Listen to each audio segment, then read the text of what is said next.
It's funny. I almost feel like I'm a guest on a podcast. Thank you for having me. All right.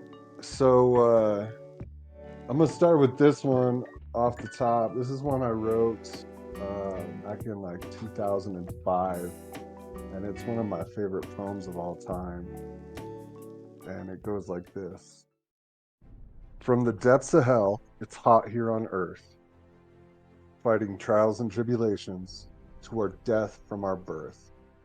You say that hell is real, and really that's spoken truth. That hell is where we're at right now, and I am walking proof. Now prove to me your prophecy of God's angry, scornful wrath, and I will show you how to walk along his rich and righteous path. I was not created in God's image, so I could go to hell. If God is so forgiving, then I'm sure that he would sell my sins of the day back to the devil for a percussive and eternal fee of allowing hell on earth to reside, but from damnation we walk free.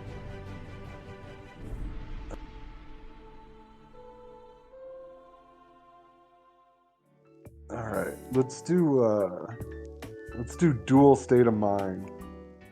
I challenge myself to a duel. We draw on words.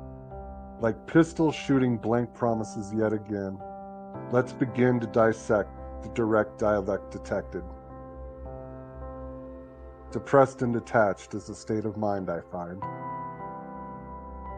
Kind and gentle is my soul, though, a little bit shy, size of a heavy heart heaving miracles of hope. I hear them through the beats of bated breath,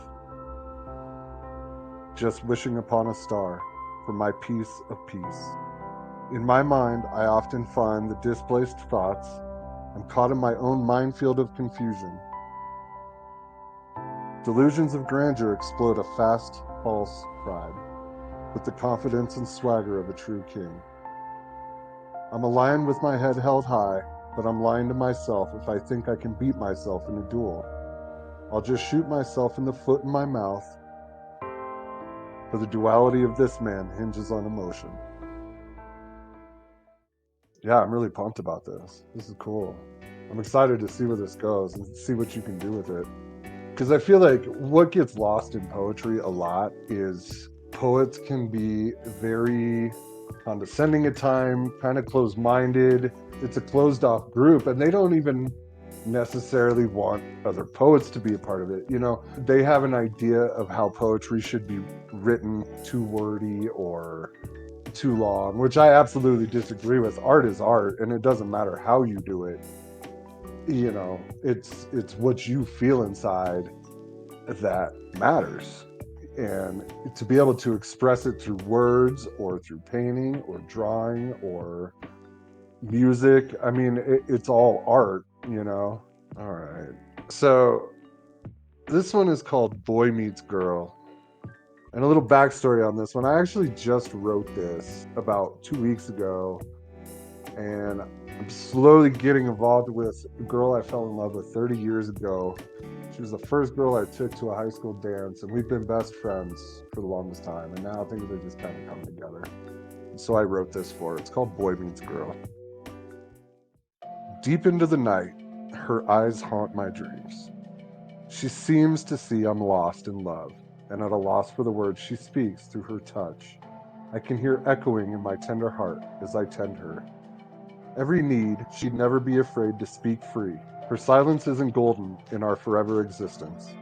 Consistent communication is key, I've learned. Her tender heart tends to beat like a drummer.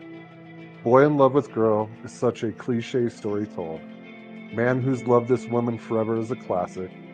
Tale told with a grin as the grandchildren listen, intently with laughter and smiles so precious. Through us, they begin to learn that soulmates are not just fairy tales, but rather fairy tales come true. And the spark in their eye grows as much as our spark has grown each and every day. From the first day, boy fell in love with girl. Okay, so this next one is actually one that I wrote back in March of this year, and it's called Valerie's Poem. And Valerie was one of my closest friends, and I was actually in jail, and while I was in jail, she died of a drug overdose in a hotel room in Tennessee by herself. She passed away on February 22nd, and so I wrote this for her, and I sent it to her family, because I couldn't make it out for the funeral. This is called Valeries Poem. Another castaway has passed away, and I can't get past how her life was so lost.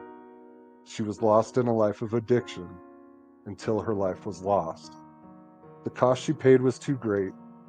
The needed help she never asked for was too late.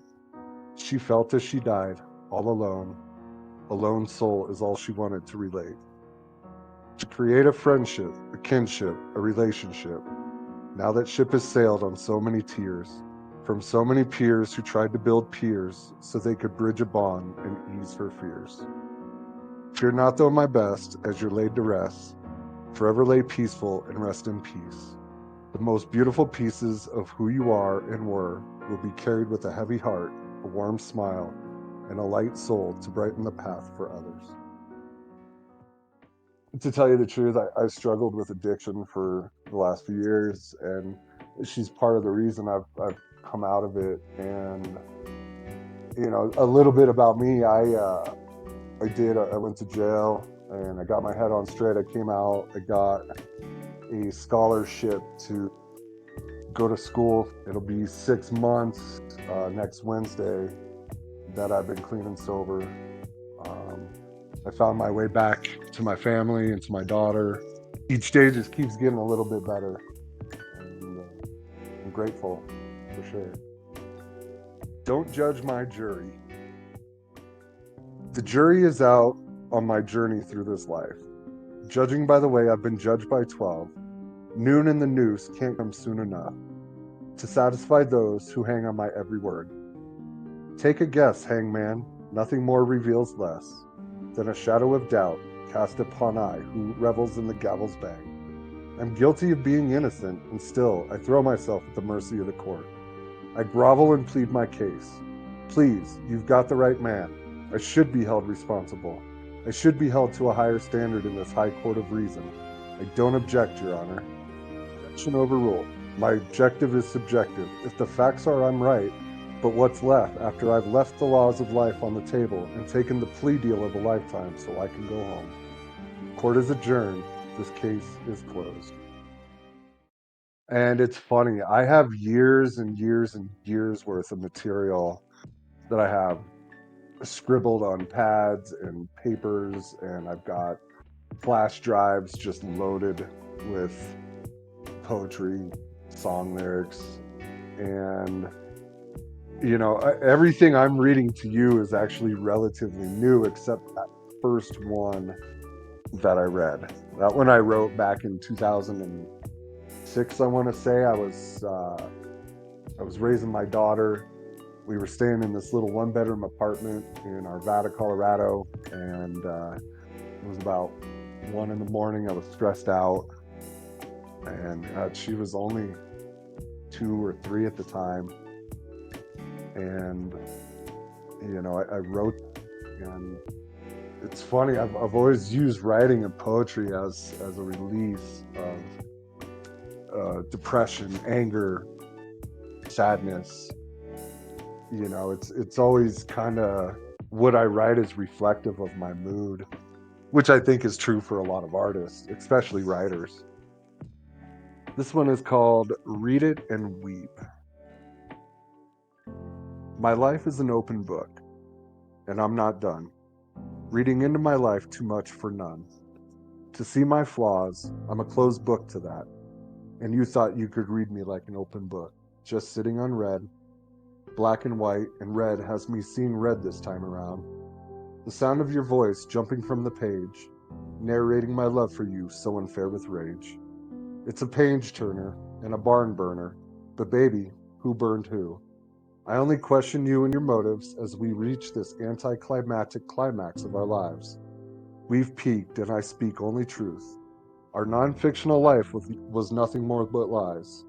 More than a fraction of fiction caused suspicions of a mysterious misery where we both endured too much. It's time to close this chapter, put this book back on the shelf, open a new book entitled Self-Help. So if you go to Poetser, if you just search Word Wizard, you'll find me. Thank you so much for the opportunity. Have a good night.